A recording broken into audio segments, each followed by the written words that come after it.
tell you, wakati kuna viongozi kama Mheshimiwa Raila hapa, kiongozi wa kitaifa, mkimuonyesha sura kama hii, when the time comes, he will not appreciate the power of our numbers.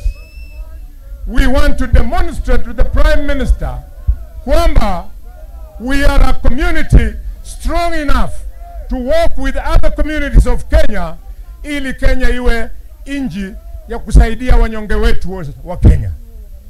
Nyinyi watu wa Mumias, mambo ya Mumias Sugar Company, mimi mnajua msimamo yangu. I stand for Mumias Sugar Company. Saa hii mahala maneno ya sukari iko ni ngumu. Mswada umekuja katika bunge, National Assembly imefanya kazi yake, sasa imekuja katika seneti.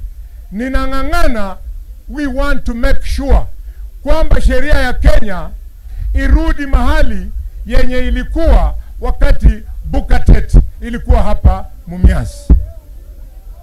Vanderu, adui mkubwa wa sukari wakulima ni kitu ambayo inaitwa imported sugar.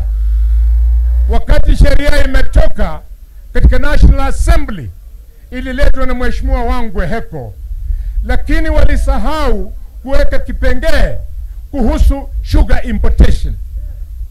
I want to appeal to all members of parliament in the Luo Nation.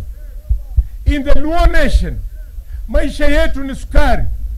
Tuende tutengeneze sheria, tuhakikishe kwamba wale mabwenyenye wenye wanaleta sukari ndio inasababisha sukari yetu kuenda chini, tuwafungie. And there is a formula, Mheshimiwa Sifuna.